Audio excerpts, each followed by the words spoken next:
मेरे पापा ने मुझे बताया था एक्चुअली कि एमके यादव सर हैं, यूपीएससी की तैयारी कर रहे हैं। मैं तो बहुत खुद को लकी फील करती हूँ, मेरी फ्रेंड ने आपको सजेस्ट किया था। मैंने आपका ही कोर्स इसलिए ज्वाइन किया था क्योंकि आपके कोर्स से ये था आंसर राइटिंग भी डे टू डे एक्टिव हो जाएगी। तो हस्बैंड यही बोले कि नहीं, इनका सर का करो, आइए सबका बैच आ रहा है, तुम बस ये ज्वाइन करो। उसका फायदा सर मुझे ये हुआ, और मुझे नहीं पता सर, मैं वो 5-5 मिनट में आंसर लिख रही थी वहाँ पे। तो सर से मैं एक बार मिला तो वो बोले कि तुम बस झेल जा किसी तरह मेरे को 1 महीना। सर जैसे आपने पहले क्लासेस ली थी साइंस ऑफ आंसर राइटिंग में, 8 से 10 क्लासेस शायद थी, तो उसके बाद एक दिमाग में एक फॉर्मेट सा बन गया था। तो आपका प्री के लिए, यूपीएससी प्री के लिए भी कोई बैच चलता था, तो मेरा सर एक ड्रीम था कि कभी मैं मेंस दूंगा तो आपके साथ।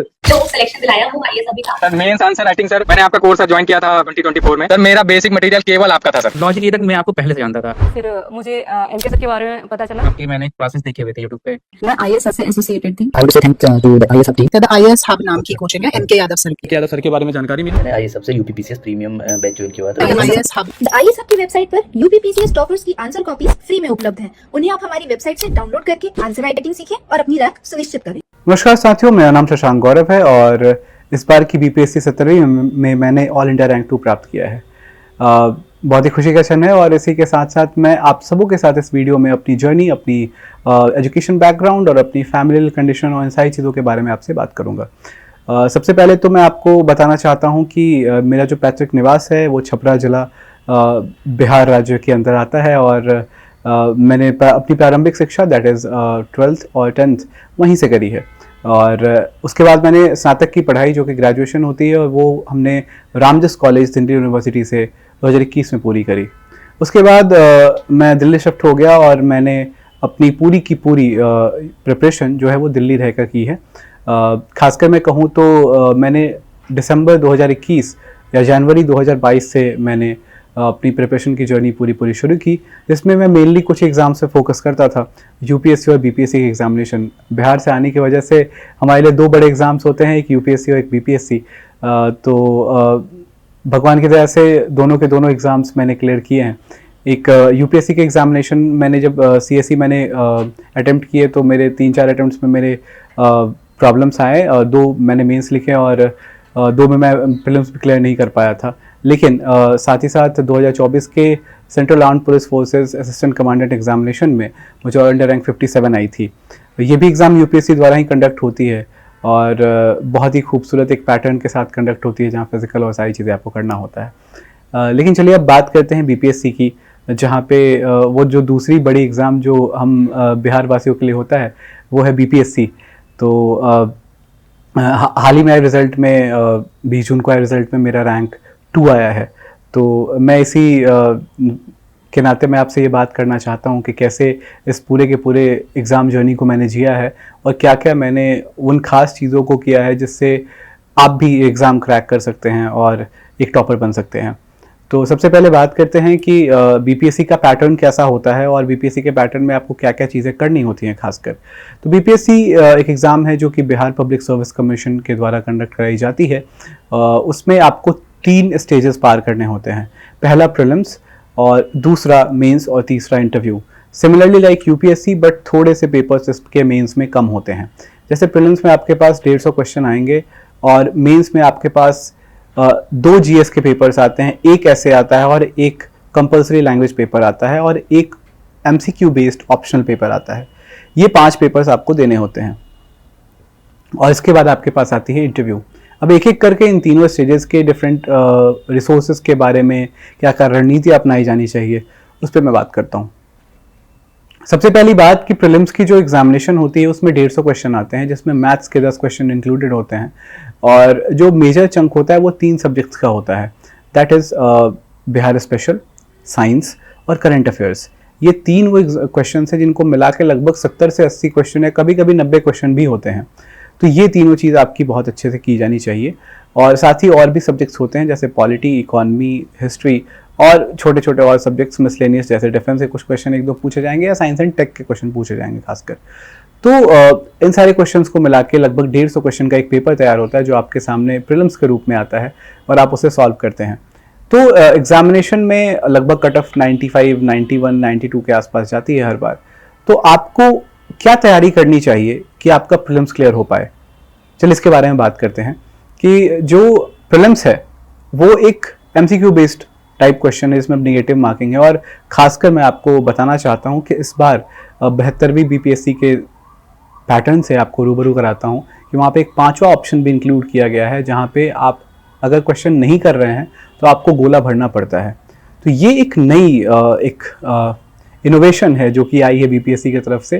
तो इस बार जो लोग 26 जुलाई को पेपर दे रहे हैं उनको डेफिनेटली ये बात याद रखनी पड़ेगी कि ये भी चीज़ आप उनके साथ एक समस्या हो सकती है। तो चलिए बताता हूँ आपको कि अब इन सारे सब्जेक्ट्स को करना कैसे है और क्या क्या आपको सावधानियाँ बरतनी चाहिए।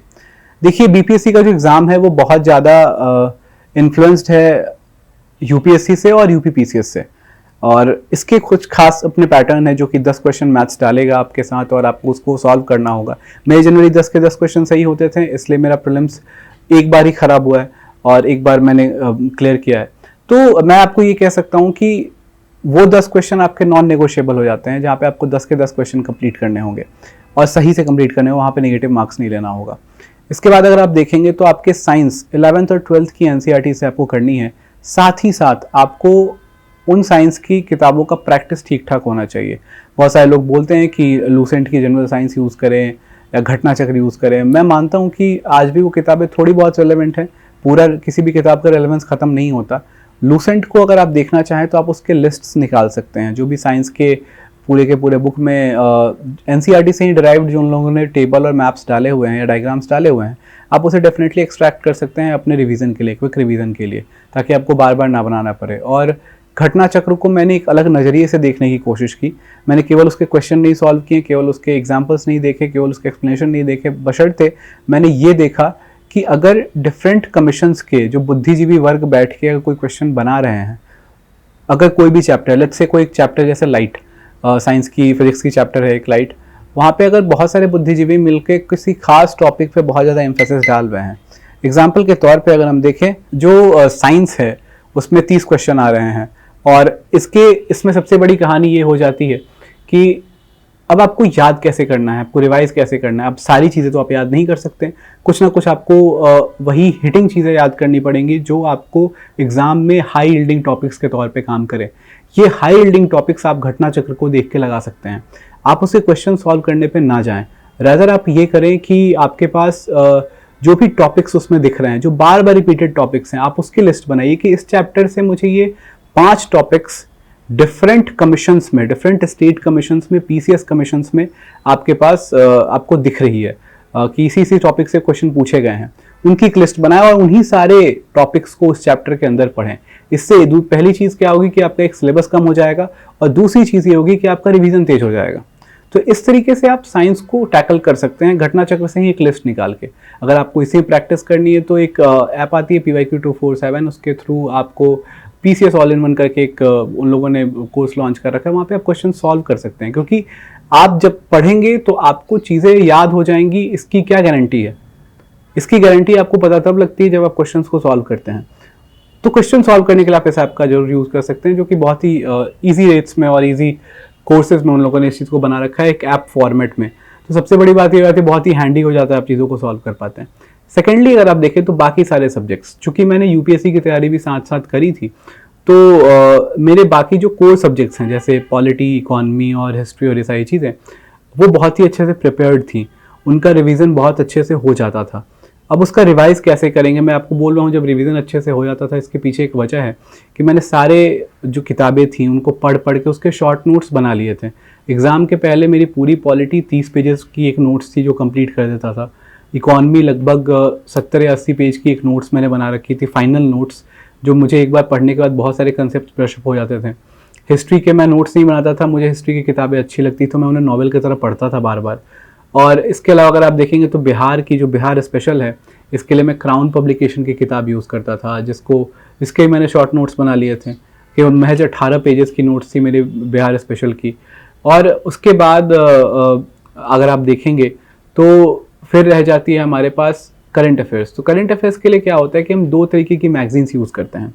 2 तरीके की मैगजीन्स यूज़ करने का मतलब ये होता है कि एक कोई मैगजीन जो आप बेसिक उसको फ्रेमवर्क बनाएंगे, उसके सारे टॉपिक्स को, सारे एग्जाम्पल्स को उठा के आप फ्रेमवर्क बनाएंगे और उसी के बेसिस पे आप रिवीजन चालू करेंगे। इसके अलावा आप दूसरी मैगजीन तब उठाएंगे जब आपको लगे कि ये मैगजीन सफिशिएंट नहीं रहा, आप कोई टेस्ट देने जा रहे हैं और आपको दिख रहा है कि हमारे पास क्वेश्चंस उस तरीके से मुझसे सॉल्व नहीं हो रहा है, तो आप एक और मैगजीन पढ़ लीजिए। और इन्हीं दोनों मैगजीन को जो आपने डिसाइड कर ली है, इसको 4 या 5 बार पढ़िए। खासकर मैं 2 मैगजीन्स को लेता था। एक एडुटेरिया की मैगजीन थी जो कि मेरी फ्रेमवर्क मैगजीन बनती थी, जहाँ पे मैं बार बार उन्हीं मैगजीन्स को रिपीट कर रहा हूँ। उसके सारे नोट पन्ने को मैं तोड़ लेता था, अलग अलग फाड़ लेता था और सेक्शन वाइज डिवाइड कर लेता था, सो दैट जब भी मुझे लगे कि मैं साइंस से क्वेश्चंस गलत कर रहा हूँ, साइंस से करंट अफेयर्स से, तो मैं सीधे जाके साइंस ही पढ़ूंगा। मैं सारी लेके नहीं बैठूंगा रिवाइज करने, उससे टाइम भी थोड़ी बच जाती है। सिमिलरली दूसरी कोई भी मैं करंट अफेयर्स उठाता था, स्पीडी हो गया या फिर आई दृष्टि हो गई, जो कि UPPCS के लिए बहुत रिलेवेंट होती है, तो इनमें से कोई एक उठा लिया। लेकिन फ्रेमवर्क मैगजीन मैंने एडुटेरिया को बना रखी थी, उसके सारे नोट्स तोड़ लेना और अलग अलग सेक्शंस में बांट के रिवाइज करना। तो ऐसे अगर 2 आप करंट अफेयर्स को अगर यूज़ कर रहे हैं, जो कि एक बहुत बड़ी चैलेंज बन जाती है, बहुत सारे बच्चे बोलते हैं करंट अफेयर्स कैसे तैयार किया, तो अगर आप 2 मैगजीन यूज़ कर रहे हैं तब भी आप 75% 80% क्वेश्चन सॉल्व कर पा रहे हैं। 20% की अभी भी गारंटी नहीं है, ठीक है, क्योंकि करंट अफेयर्स बहुत ही सब्जेक्टिव चीज़ होती है। कोई अपने नज़रिए से उसे करंट मानता है, कोई उसे कंटेम्प्रेरी मानता है। आई होप आप इस दोनों चीज़ों का मतलब समझ रहे हैं। तो कंटेम्प्रेरी अफेयर्स भी कभी कभी आते हैं, तो वो 20% आप सॉल्व नहीं कर पाएंगे। 80% if you are efficient in current affairs, you are good to go for the examination. तो ऐसे 2 मैगजीन्स आप करेंगे अगर कवर, तो आप करंट अफेयर्स में बेहतर कर पाएंगे। फिर रह जाती है आपके पास जो बिहार स्पेशल की मैंने नोट्स बनाई।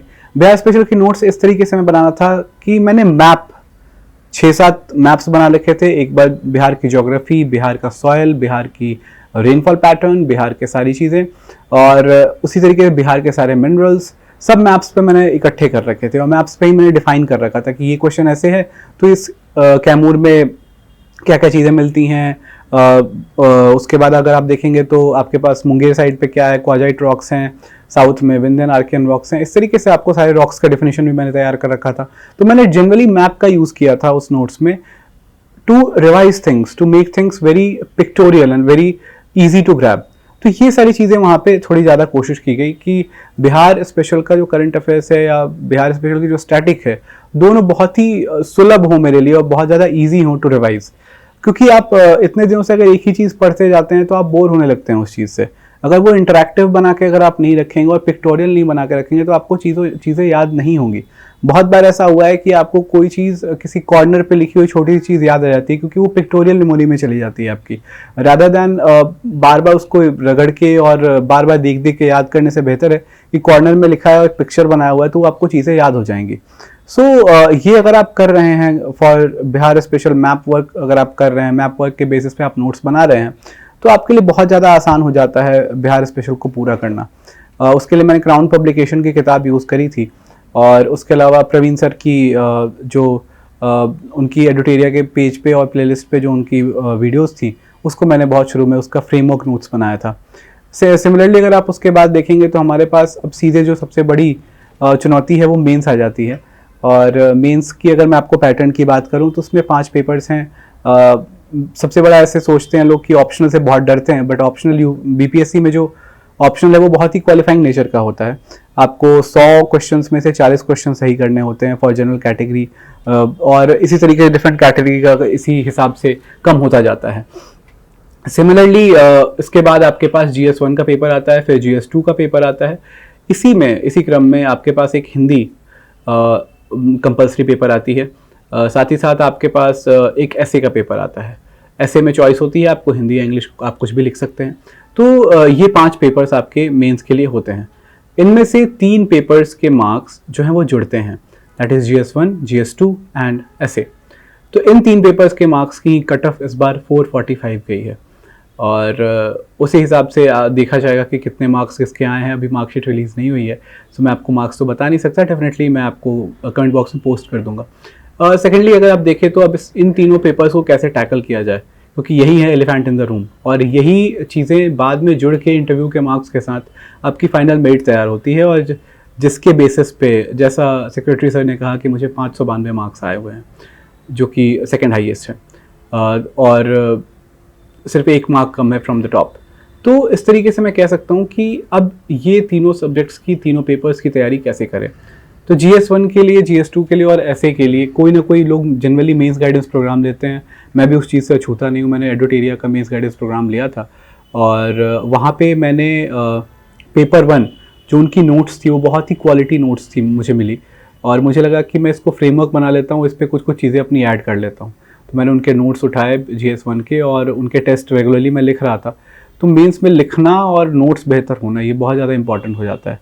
नोट्स बेहतर है और अगर आप लिख नहीं रहे हैं दिस मीन्स कि आप सिर्फ सब्जियां इकट्ठा कर रहे हैं, खाना बना नहीं रहे हैं, तो वो चीज़ आ जाती है। और इस टाइम पे आपको सबसे बड़ी बात ये हो जाती है कि आपने लिखा कितना है, क्योंकि कंटेंट सबके दिमाग में सेम है। मौर्यन कला और पटना कलम हो या फिर आपको मिथिला पेंटिंग हो, सब पे कंटेंट तो सेम ही है।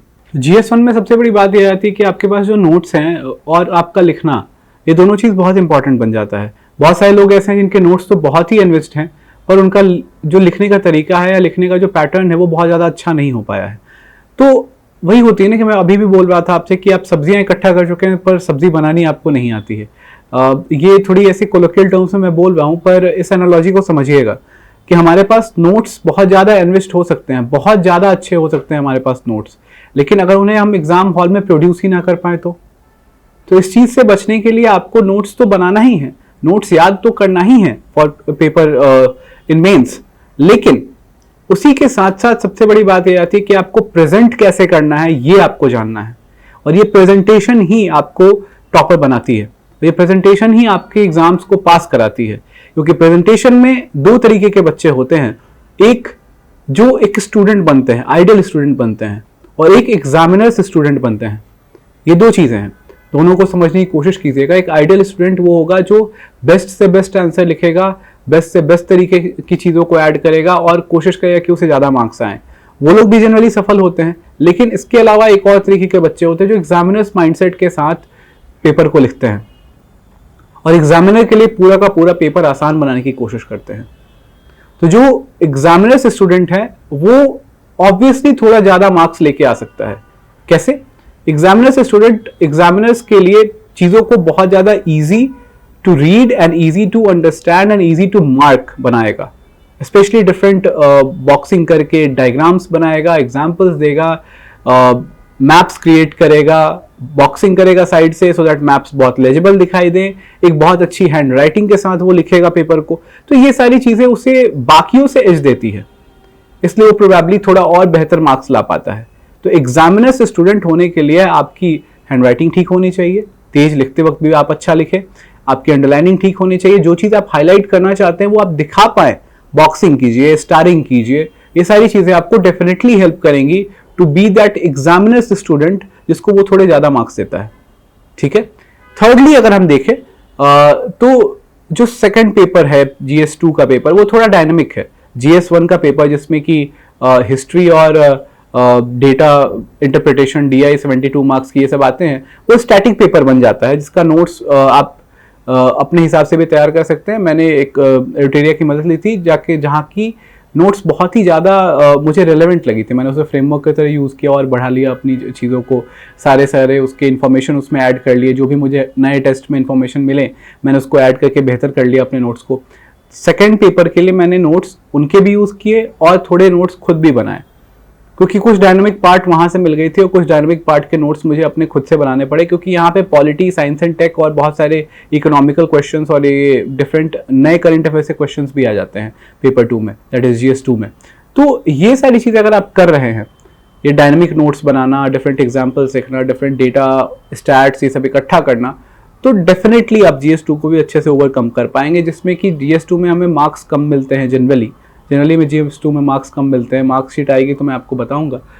GS2 के मार्क्स कम मिलने का वजह भी क्योंकि बहुत ज़्यादा डायनामिक पेपर है और आप उसमें बहुत सारे क्वेश्चंस को इंटरप्रेट करने में गलतियां कर देते हैं या आप एक ही ढरे पे लिख जाते हैं डिफरेंट सब्जेक्ट के क्वेश्चन को, तो इसलिए उसको थोड़ा सॉल्व करना इंपॉर्टेंट हो जाता है। तो जब GS2 आप कर ले और आपके पास एस्से का टाइम आता है, तो एस्से में आप क्या क्या कर सकते हैं? 3 तरीके के एस्से हैं, 2 जनरल इंग्लिश का एस्से और एक बिहार लोकोक्ति बेस्ड एस्से है, जो कि बिहार पब्लिक सर्विस कमीशन की एक बहुत ही खूबसूरत इनोवेशन है। तो आपको इन तीनों तरीकों के एस्से को लिखते वक्त सबसे बड़ी सावधानी ये बरतनी है कि तीनों ऐसे लिखने का तरीका एक ही फ्रेमवर्क का ना हो। जैसे पेस्टल अप्रोच हो जाती है, जैसे टेम्पोरल अप्रोच हो जाती है, या इंडिविजुअल कलेक्टिव अप्रोच हो जाती है। तो अगर आप तीनों के तीनों ऐसे को अगर आप सेम ही अप्रोच से लिख देंगे तो डेफिनेटली आपको मोनोटोनस कॉपी लगेगी और आपको मार्क्स कम आएगा। इसलिए बेहतर ये है कि आप उसको सेम ही अप्रोच से ना लिख के 3 डिफरेंट अप्रोच यूज़ कर लें। मैं किसी खास अप्रोच से नहीं लिखता था, पर हाँ मैं उसमें एक फ्रेमवर्क बनाने की ज़रूर कोशिश करता था कि ये ऐसे इस तरीके से लिखी जानी चाहिए सो दैट ये आसान पड़े सामने वाले के पढ़ने के लिए। ऐसे में भी मैं आपको बताऊं तो छोटे छोटे पैराग्राफ्स लिखने चाहिए, मतलब एक पेज में 2 पैराग्राफ्स आए और अच्छा खासा बॉक्सिंग कीजिए, अंडरलाइंस कीजिए सो दैट उनके पढ़ने के लिए वो चीज़ें आसान हो। ठीक है, तो ये बात रही हमारे ऐसे की। इसके लिए भी सोर्सेज मैं आपको बहुत ही कॉन्क्रीट सोर्सेज नहीं बता रहा, क्योंकि ऐसे का कोई खास सोर्स नहीं होता। आप बहुत सारी किताबें पढ़ते हैं अपने जीवन में, बहुत सारे ओपिनियंस को अपने दिमाग में रखते हैं, तो आपका ऐसे थोड़ा और बेहतर लिखा जा पाता है। मैंने बहुत सारी किताबें पढ़ी हैं, इसलिए मेरा ऐसे थोड़ा बेहतर है लोगों से। अगर मैं आपको अब बताऊं कि ऐसा क्या है जो मेरे लिए आसान था और आपके लिए मुश्किल होगी, क्योंकि मैंने यूपीएससी की तैयारी भी साथ साथ इंटीग्रेटेड वे में करी है, तो मेरे लिए जो स्टैटिक सब्जेक्ट्स है वो प्रीलिम्स हो सकता है या मेंस हो सकती है, स्टैटिक सब्जेक्ट मेरे लिए काफ़ी आसान थे। पर जो बिगनर्स हैं, जो बहुत ही शुरू में लिखने वाले लोग हैं, जो नया नया पढ़ना चालू किया बीपीएससी के लिए, उनके लिए ये सारे सब्जेक्ट्स भी उन्हें स्टैटिकली पूरा करना पड़ेगा। पॉलिटिकल में लक्ष्मीकांत पढ़ना पड़ेगा, रमेश सिंह पढ़ना पड़ेगा। आपको इकॉनमी के लिए रमेश सिंह ना पढ़े, विवेक सिंह ना पढ़े, मृणाल के नोट्स पढ़े। सेकेंडली अगर आप देखें तो आपको ये भी पढ़ना पड़ेगा, हिस्ट्री के लिए एनसीईआरटीज ओल्ड पढ़ने पड़ेंगे, ज्योग्राफी के लिए ओल्ड एनसीईआरटीज पढ़ने पड़ेंगे, मैप बुक पढ़ना पड़ेगा। उसके अलावा अगर आप देखेंगे तो आपके पास साइंस के लिए एनसीईआरटीज पढ़ने पड़ेंगे। तो ऐसे बेसिक चीज़ें आपको पढ़ के याद जरूर ही करनी पड़ेगी। ये आपके वो स्टेपिंग स्टोन्स बनते हैं जो आपको एक टॉपर बनाने की बहुत ही महत्वपूर्ण भूमिका अदा करते हैं। अगर अब हम देखें तो तीसरा जो चरण आता है वो आता है इंटरव्यू का। इंटरव्यू में आपकी पूरी की पूरी पर्सनालिटी देखी जाती है। आपका इन्फॉर्मेशन, आपके लिखने की शैली, आपके एग्जाम्पल्स, आपके डेटा सब कुछ चेक कर जा चुके हैं। लेकिन अब आप व्यक्तित्व के कैसे धनी हैं या व्यक्तित्व आपका धनी नहीं है, या आपकी व्यक्तित्व में वो स्पार्क है या नहीं है, ये सारी चीज़ें देखने की कोशिश करते हैं। बहुत ही बुद्धिजीवी वर्ग के लोग वहाँ बैठते हैं इंटरव्यू बोर्ड में और वो इन्हीं सारी चीज़ों को बहुत ही पारंगत रूप से एनालाइज करने की कोशिश करते हैं और एग्जामिन करने की कोशिश करते हैं आपके व्यक्तित्व में। बहुत सारे टिपिकल क्वेश्चंस आपसे पूछे जाएंगे और बहुत तरीके से क्वेश्चंस पूछे जाएंगे।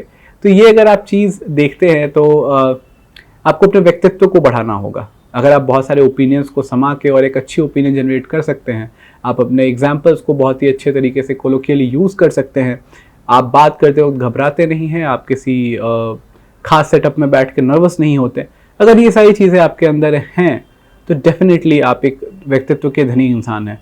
व्यक्तित्व का धनी इंसान एक वेल इन्फॉर्म्ड इंसान से थोड़ा सा एज ज़्यादा लेके आता है, क्योंकि उसे पता है कि किन शब्दों पे जोर डालना है, किन शब्दों को एक तरीके से अप्रोच करना है, किन शब्दों को सामने वाले के सामने थोड़ा छुपा के बोलना है, कि कहाँ शब्दों की भाषा शैली मैटर करती है, कहाँ भाषा को उतना तवज्जो नहीं देना है।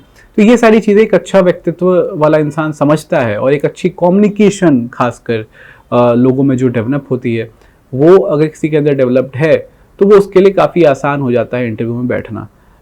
मेरी कोशिश हमेशा से यही रही है कि मैं इन सारी चीज़ों को थोड़ा डेवलप करके रखूं, तो मुझे इंटरव्यू में भी होपफुली बहुत अच्छे मार्क्स आए होंगे। रही बात इंटरव्यू की प्रिपरेशन की, तो आपको डिफरेंट मॉक्स देने चाहिए, डिफरेंट अनकंफर्टेबल एनवायरनमेंट्स में आपको बैठना पड़ेगा और अपनी बातों को रखना, अपने ओपिनियंस को रखना, एक बहुत ही सहजता के साथ ओपिनियंस को रखना बहुत ज़रूरी है। तो अगर आप इस लहजे तक पहुँचे हैं कि आपकी व्यक्तित्व धनी है, आपकी कम्युनिकेशन स्किल्स बेहतर है, आपको ठीक ठाक लेवल पे नॉलेज है अपने आसपास घटित हो रही चीज़ों का, और आपका ऑप्शनल का नॉलेज ठीक है जिससे भी क्वेश्चन आते हैं इंटरव्यू में, तो इन चारों चीज़ों को करने की वजह से आपका इंटरव्यू बाकियों से बेहतर तो ज़रूर जाएगा।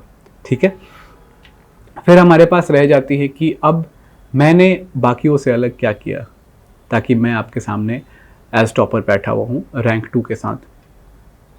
चूँकि मैंने यूपीएससी की तैयारी साथ साथ शुरू कर दी थी, तो इंटीग्रेटेड वे में मेरे सारे के सारे सब्जेक्ट्स जो कोर सब्जेक्ट्स थे, फिजिक्स केमिस्ट्री बायोलॉजी और अगर आप देखेंगे तो पॉलिटी, इकॉनमी, ज्योग्राफी, तो ये सारी चीज़ें मेरी ओवरऑल पहले से ही कंप्लीटेड थी और बहुत अच्छे कवर अप के साथ कंप्लीटेड थी, शॉर्ट नोट्स के साथ कंप्लीटेड थी। तो मुझे कभी भी ये दिक्कत नहीं आई कि मैं और क्या करूँ, कैसे करूँ। तो ये स्टैटिक पार्ट मेरा ठीक ठाक वे में कंप्लीटेड था। फिर मैंने बिहार स्पेशल के लिए चीज़ें पढ़ी, बिहार स्पेशल का क्राउन पढ़ा, उसके भी नोट्स इसी तरीके से बना लिए, और फिर करंट अफेयर्स का मैंने आपको तरीका बताया है।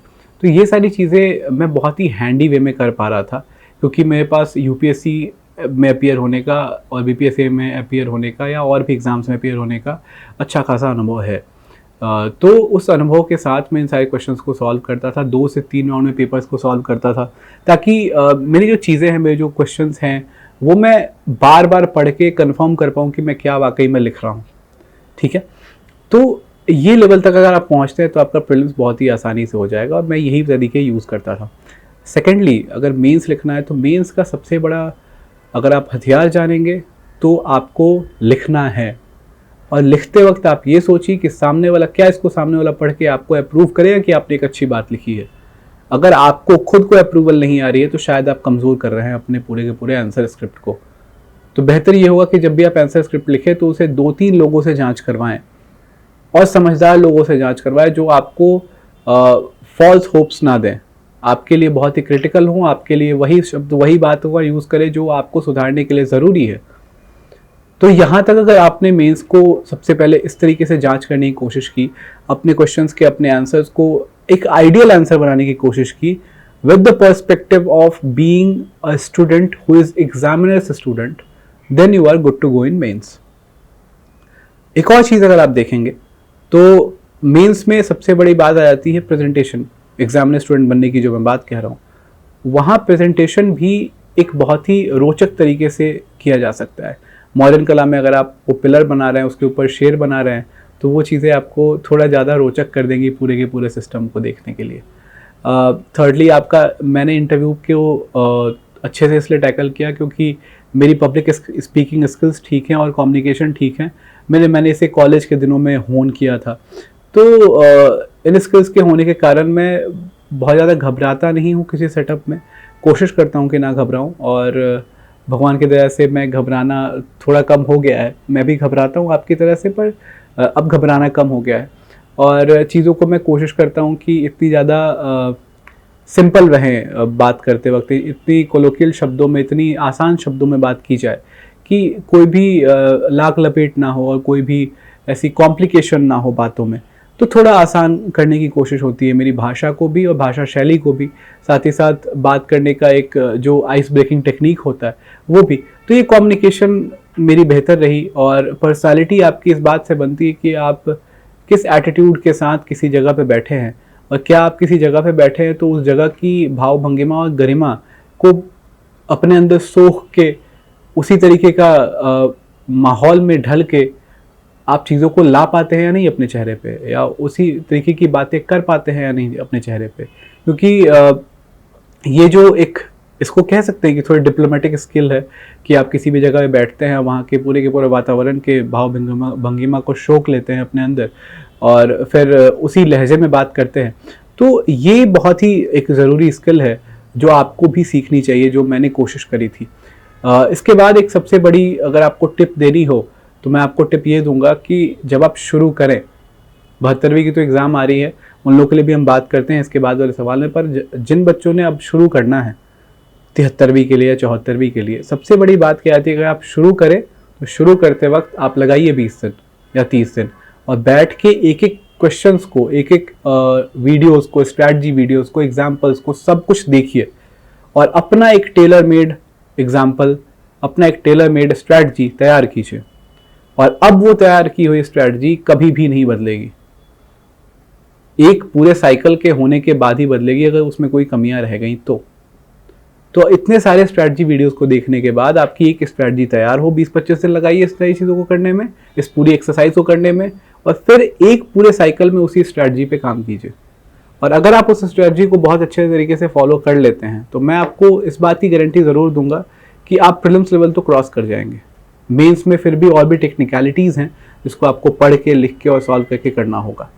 तो ये जो एक सबसे बड़ी बात मैंने बोली अभी कि स्ट्रैटेजी आपको थोड़ी फिक्स करनी पड़ेगी अपनी। छोटे छोटे चेंजेस होते रहते हैं सारी स्ट्रैटेजी में, मैं वो नहीं कह रहा कि वो चेंजेस ना हो, लेकिन हाँ मेजरली जो एक स्ट्रैटेजी होती है वो बहुत ज़रूरी है। वो एक फ्रेमवर्क स्ट्रैटेजी, एक बेसिक स्ट्रैटेजी आपकी बहुत ज़्यादा रहनी चाहिए, आपके बहुत हैंडी रहनी चाहिए, सो दैट आप उस पर काम कर पाए। सेकेंडली, जिन बच्चों का 72वीं प्रीलिम्स का एग्ज़ाम है, 1 महीना लगभग समय बचा हुआ है, 3 जो मेजर सब्जेक्ट्स की मैं बात कर रहा हूँ, खासकर science, current affairs and Bihar special, इन तीनों सब्जेक्ट पे इतना फोकस करें अगले 30 दिन के अंदर, सो दैट आपका इनसे कोई क्वेश्चन ना छूटे। बाकी जो भी चीज़ें हैं वो हम देख लेंगे, पर हाँ इनसे कोई क्वेश्चन ना छूटे। यही वो 3 मेजर स्तंभ हैं जो आपको फाइनल रिजल्ट दिलाते हैं, क्योंकि प्रीलिम्स एक ऐसी स्टेज है जहाँ पे आपको एलिमिनेशन बहुत तेज़ी तरीके से होता है। मेंस अगर आपने लिखा तो ठीक है, अगर आपको लिख के अच्छा आता है तो आपको लगता है कि सिलेक्शन हो भी जाएगा, पर प्रीलिम्स में अगर आपने एक भी नंबर कट ऑफ से नीचे लाया तो आपको कोई नहीं अलाउ करेगा। जैसे मुझे 0.33 मार्क्स से एक अटैम्प्ट में नहीं हुआ था। तो ऐसी चीज़ें आपको करनी पड़ेंगी कि आपका रिवीजन ठीक हो अंतिम 30 दिनों में। अब पेपर देने का बहुत समय है नहीं कि आप मॉक टेस्ट लगा रहे हैं। मार्केट में बहुत फ्रिवलस मॉक्स है जहाँ पे आपको क्लैरिटी के साथ उन्होंने इन्फॉर्मेशन भी नहीं डाली है और क्वेश्चंस भी नहीं सॉल्व कराए हैं। तो उन सब चीज़ों को छोड़ के अगर आप PYQs को लगाएं बहुत ज़्यादा से ज़्यादा, किसी भी ऐप पे जाके आप PYQs को सॉल्व कर सकते हैं। PYQ 247 करके ऐप है, तो आप उस ऐप को अगर आप यूज़ करते हैं तो वो आपको बार बार क्वेश्चन सॉल्व कराती है, और PCS के सारे PCS के जितने PCS आसपास होते हैं उन सब के क्वेश्चन को सॉल्व कराती है। तो उससे आपके लिए पेपर बहुत ईजी हो जाएगा। तो ये सारी चीज़ें आपके लिए बहुत बेसिक हो जाती हैं इस बार के प्रीलिम्स के लिए। और प्रीलिम्स के बाद मेंस में कम से कम 4 महीने का वक्त हमेशा मिल ही जाता है। तो उन 4 महीनों में आप मेंस की तैयारी कर सकते हैं। आपके लिए बहुत ज़्यादा मुश्किल नहीं होगा, पर हाँ अगर आपने मेहनत ठीक ढंग से करी तो आप उस चीज़ को पार पा जाएंगे। देखिए, आपको लगेगा कि बहुत सारे टॉपर्स जो हैं वो बहुत सारी बातें बोलते हैं और मैं भी आपको एक और नया टॉपर बन के आपको कुछ कुछ चीज़ें बता रहा हूँ। तो किसी भी चीज़ को ब्लाइंडली ना फॉलो करें। मैं आपको सच बता रहा हूँ कि हम सारे के सारे लोग एक खास प्रोसेस से गुजरते हैं और एक एग्ज़ाम का फाइनल रिजल्ट में सेलेक्ट होते हैं। तो मैं डेफिनेटली कहूँगा कि एग्ज़ाम में अकेले अकेले आप सेलेक्ट नहीं हो सकते हैं। इस चीज़ के पीछे 40% आपकी मेहनत और 60% उन आकस्मिक शक्तियों का रोल होता है जो आपके जीवन में निभते हैं या निभाए जाते हैं। खासकर आपका लक भी हो सकता है, खासकर आपके माता पिता के आशीर्वाद भी हो सकती है, गुरुजनों का आशीर्वाद भी हो सकता है, बड़े भाई लोगों का और आपके छोटे भाई का मदद भी हो सकता है। जैसे कि मेरे केस में मेरे पिताजी की सबसे बड़ी रोल वही, मेरे बड़े भाई शशांक सौरभ और मेरे पिताजी सुभाष ओझा की सबसे बड़ी रोल वही। और इसके अलावा अगर आप देखेंगे तो मेरे छोटे भाई जो कि शशांक अभिनव हैं वो बहुत ज़्यादा मुझे मदद किया करते थे। तो ये सारी चीज़ें आपको ये 3-4 स्तंभ आपके लाइफ के आपको हमेशा एक नई दिशा प्रदान करते रहते हैं। जब भी आप डिमोटिवेटेड फील करते हैं या डिप्रेस फील करते हैं तो ये लोग आते हैं और कहते हैं कि एक अटेम्प्ट और एक बार और जोड़ लगाओ। और वो कहते हैं ना कि भोजपुरी में कहते हैं तनी जोड़ लगा दो। तो ये चीज़ जोड़ लगाने वाली जो बात होती है कि वो कहते हैं ना कि मांझी भी कहते हैं कि जब तक तोड़ेंगे नहीं तब तक छोड़ेंगे नहीं। तो ये सारी चीज़ें आपके दिमाग में आनी चाहिए। देखिए, हम सब इंसान जो है अपने सेल्फ रेस्पेक्ट और अपने अंदर की वो जिद और ग्रिट से बने हुए हैं। वो जिद और वो ग्रिट ही आपको फाइनल टॉपर बनाता है। और ये ग्रिट मुझे पता है, देखिए मुझे भी बहुत वक्त लग गया। मैंने आपको अपनी जर्नी बताते ही बताया कि 2022 में मैंने शुरू किया था और आज मैं आपके सामने 20 जून 2026 को उसका फल पा पाया हूँ। तो इसलिए जब तक तोड़ेगा नहीं तब तक छोड़ेगा नहीं, सब किसी के अंदर होना चाहिए। वक्त लगेगा, मेहनत रंग लाएगी और कभी भी कोई भी एफर्ट खाली नहीं जाता। जिन लोगों का अनफॉर्चुनेटली नहीं भी हुआ है इस बार, मैं आपको सच बताऊं तो आपका मेहनत खाली नहीं जाता। आपको अगर यहाँ यूज़ नहीं हुआ कहीं और यूज़ होगा। उसके अलावा अगर आप देखेंगे तो इस बार यूज़ नहीं हुआ तो अगली बार यूज़ हो जाएगा। ठीक है, तो उपयोगिता आपके मेहनत की और आपके परिश्रम की कभी खत्म नहीं होती। तो इसलिए मैं आपसे हमेशा यही कहूँगा कि मेहनत करते रहिए, चीज़ों को समझते रहिए। और इसी तौर पे मैं आपको एक 4 लाइन सुनाना चाहूँगा जो मैंने लिखा है। और मैं जब भी अपने मुश्किल दिनों में होता था और थोड़ा अजीब फील करता था तो मैं उसे पढ़ता था कि तासीर से शब्द के आँखों की अटखेली से, तासीर से शब्दों की और आँखों की अटखेली से, इंसान के अंदर आरज़ुओं की रैली से, कितनी खता हुई है किसी दर्द में, मैं अब नहीं घबराता किसी दर्द नवेली से, मैं अब नहीं घबराता किसी दर्द नवेली से। इंसान चोट खाते खाते पत्थर हो जाता है और वो पत्थर घिसेगा तभी शायद संगमरमर बनेगा। तो उस संगमरमर के लिए आपको घिसना तो पड़ेगा, चाहे वो किताबों पे घिसे अपने सिर को या हाथ घिसे आंसर राइटिंग में।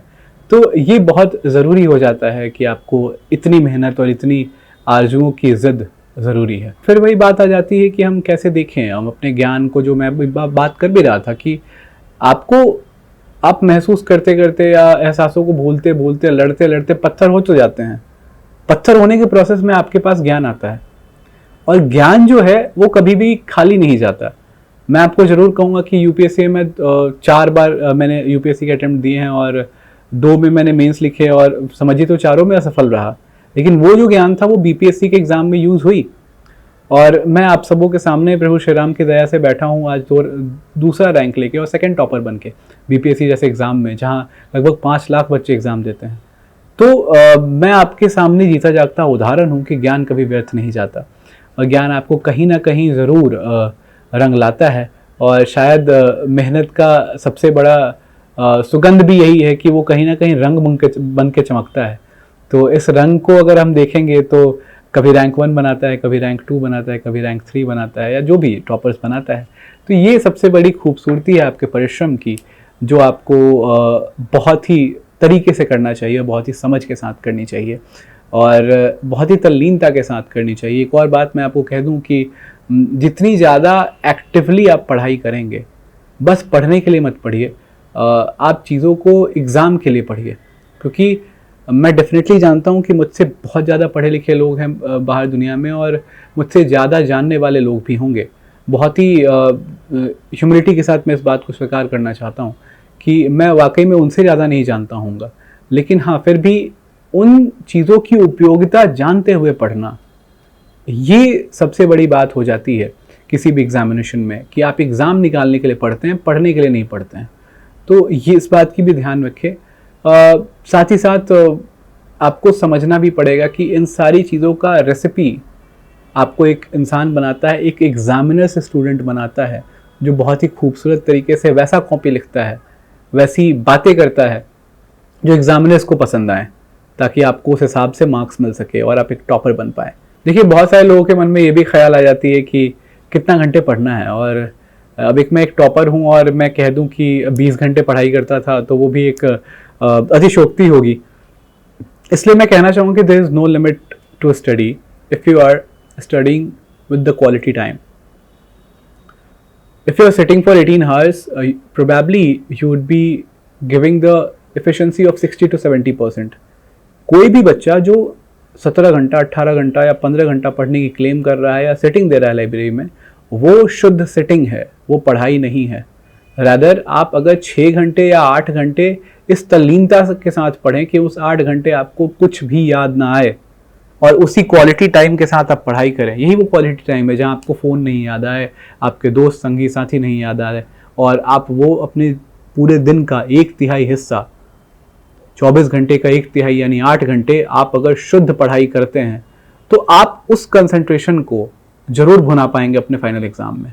ज़रूरी नहीं है कि आप 16 घंटे पढ़ें या 18 घंटे पढ़ें। मैं खुद कह रहा हूँ, मैंने भी किसी दिन 8 घंटे पढ़े हैं, किसी दिन 10 घंटे पढ़े हैं, किसी दिन 4 घंटा भी पढ़ा है, किसी दिन नहीं भी पढ़ाई करी है।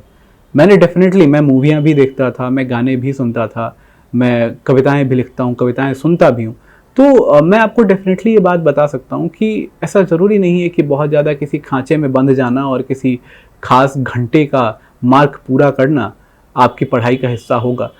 नहीं, आपकी पढ़ाई का हिस्सा वो 8 घंटा भी हो सकता है, जो कि क्वालिटी 8 घंटा हो। उस वक्त आप कुछ और ना कर रहे हों, आप उस समय तल्लीनता के साथ एक एक शब्द है आप किताबों को पढ़ रहे हों और उसे अपने अंदर आत्मसात कर रहे हों। ये सबसे ज़्यादा इम्पॉर्टेंट चीज़ हो जाती है।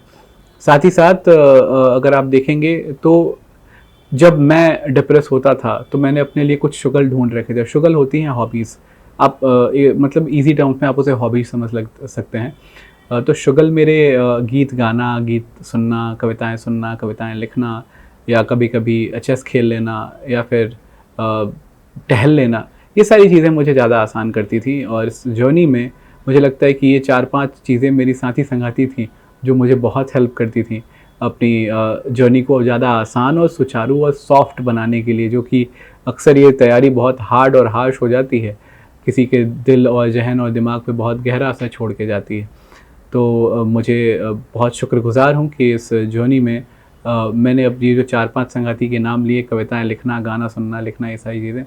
इसी के साथ मैं, अगर आपको कोई भी प्रॉब्लम है, कोई भी परेशानी है, अगर आपको लगता है कि आपको कोई हेल्प चाहिए मुझसे या आपको किसी भी तरीके का कोई मदद चाहिए, समझदारी या फिर आपको एग्जांपल्स या फिर कोई कंटेंट चाहिए या कोई समझनी है कोई चीज़ें या आपको टॉपिक समझने हैं, आप डेफिनेटली मुझे इंस्टाग्राम पे पिंग कर सकते हैं। मेरा इंस्टाग्राम आईडी है SDM_शशांक गौरव ओझा।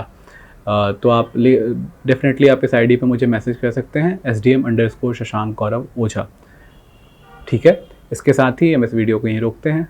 नमस्कार, जय हिंद।